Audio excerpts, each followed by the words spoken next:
English phrases. देखिए English phrases जो होते हैं ना, अगर हम अपनी कॉन्वर्जेशन में यूज़ करते हैं तो हम अच्छी इंग्लिश बोल सकते हैं। जैसे हम थैंक यू कहते हैं, आई एम सॉरी कहते हैं, या प्लीज़ हेल्प मी, ये सब इंग्लिश फ्रेजेस तो हैं जो कि फिक्स हैं और आप अपनी कॉन्वर्जेशन में यूज़ करते हैं। इसी तरीके से आज इस वीडियो में 5 इंग्लिश फ्रेजेस, उनके मीनिंग्स और सेंटेंसेस शेयर कर रही हूँ। इनको आप अपनी कॉन्वर्जेशन में यूज़ करें, आप देखिएगा आपकी कॉन्वर्जेशन बहुत इंप्रूव होगी और आपकी इंग्लिश भी इंप्रूव होगी। तो स्टार्ट करते हैं। पहला फ्रेज़ है raise the bar. Raise the bar यानी कि रेज़ द लेवल, अपना लेवल हाई करना, चीज़ों को मुश्किल बनाना या चीज़ों को पहले से बेहतर बनाना, उनका लेवल अपग्रेड करना। एग्जाम्पल देखते हैं।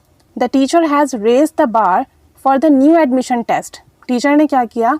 टीचर ने एडमिशन टेस्ट को और भी मुश्किल कर दिया है। एडमिशन टेस्ट का जो लेवल है वो बढ़ा दिया है, यानी कि टेस्ट जो है पहले से ज़्यादा मुश्किल बना दिया है। एक और देखते हैं। The boss has raised the bar for the work of his employees. Boss ने अपने वर्कर्स के लिए काम पहले से मुश्किल कर दिया है, काम का लेवल पहले से ज़्यादा बढ़ा दिया है। अगर आप पास्ट में यूज़ करोगे तो रेज़्ड यूज़ करोगे, ठीक है। एक और फ्रेज़ देखते हैं। You gotta be kidding. You gotta be kidding means तुम मजाक कर रहे हो।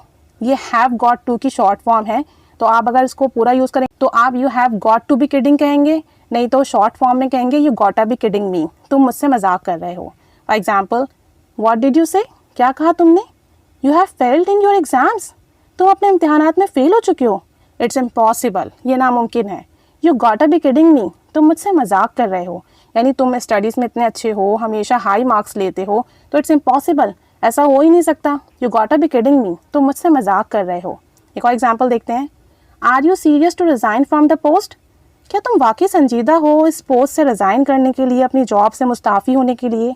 Your salary is awesome, you have allowances also. तुम्हारी सैलरी भी अच्छी है, तुम्हारे पास अलाउंसेज भी है। You gotta be kidding me, आप मुझसे मजाक कर रहे हैं। You gotta be kidding me, आप मुझसे मजाक कर रहे हैं। और आप कह सकते हो you have got to be kidding me, full भी यूज़ कर सकते हो आप। You have got to be kidding me, आप मुझसे मजाक कर रहे हो। नेक्स्ट है you wolf something down. You wolf something down means तेज़ी तेज़ी से खाना, जल्दी जल्दी खाना। हम कहते हैं ना अक्सर तुमने तो पूरा खाना हड़प कर लिया, तुमने इतनी तेज़ी से खा लिया, उसके लिए आप कहोगे you wolf something down. Past में यूज़ करोगे तो वोल्फ में ईडी लगा दीजिएगा। एग्जाम्पल देखते हैं। Last day I didn't eat anything. कल मैंने कुछ नहीं खाया, so I wolf down my breakfast and went to college. तो मैंने बहुत तेज़ी से, बहुत जल्दी जल्दी नाश्ता किया और कॉलेज चला गया। एक और एग्जाम्पल देखते हैं। चिल्ड्रन वर सो हंग्री, बच्चे बहुत भूखे थे, सो दे वोल्फ्ड डाउन देयर लंच। तो उन्होंने बहुत तेज़ी जल्दी जल्दी अपना लंच ख़त्म किया, लंच खाया। So you wolf something down means कि आप कोई भी चीज़ बहुत तेज़ी और बहुत जल्दी से खाओ। समथिंग में उस चीज़ का नाम आ जाएगा या लंच या डिनर आ जाएगा। नेक्स्ट फ्रेज है gate the hang of it. Gate the hang of it, इसका मतलब है काम करना सीखना, यानी किसी भी काम को करना सीख जाना। एग्जाम्पल देखते हैं। डोंट वरी, फिक्र मत करो। After joining here you will get the hang of it. यहाँ ज्वाइन करने के बाद, इस नौकरी को ज्वाइन करने के बाद आपको काम करना आ जाएगा, आप काम करना सीख जाओगे। अब चूंकि ये फ्यूचर था तो मैंने will get the hang use किया है फ्यूचर की वजह से। प्रेजेंट होगा तो gate the hang of it होगा, और अगर पास्ट होगा तो got the hang of it होगा। दिस इज़ वेरी ईजी, ये तो बहुत आसान है। In fact I got the hang of it with in 2 days। मैं तो 2 दिन के अंदर अंदर काम करना सीख गई थी। You will also learn it quickly, तुम भी बहुत जल्दी सीख जाओगे या सीख लोगे। तो यहाँ मैंने पास्ट यूज़ किया है तो गेट की सेकेंड फॉर्म यूज़ की है got, got the hang of it. तो got the hang of it या get the hang of it means काम करना सीख जाना, काम कैसे करना है किसी भी जगह का वो सीख लेना। लास्ट फ्रेज है you took the words right out of my mouth. तुमने तो मेरे मुंह की बात कह दी या तुमने मेरे मुंह की बात छीन ली।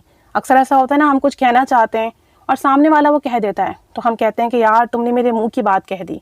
तो आप कहोगे you took the words right out of my mouth. Example देखते हैं। I think we should go out for dinner today. मेरा ख्याल है हमें आज खाने के लिए चलना चाहिए बाहर।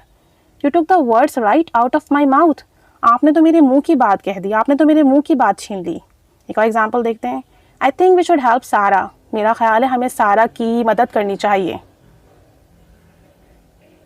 You took the words right out of my mouth, आपने तो मेरे मुंह की बात कह दी, यानी मैं भी यही सोच रही थी। तो ये 5 इंग्लिश फ्रेजेस हैं, आप इन्हें कॉन्वर्जेशन में लाजमी यूज़ कीजिए। भले आप पूरी सिचुएशन उर्दू में बोलें, लेकिन जब ये लाइंस बोलनी हो कि आपने मेरे मुंह की बात छीन ली, आप काम जल्दी सीख जाओगे, तो आप इनको इन फ्रेजेस के ज़रिए बोलिए ताकि आपकी कॉन्वर्जेशन में दिन ब दिन इम्प्रूवमेंट आए। सो प्रैक्टिस कीजिए। Keep staying with us. Thanks for watching.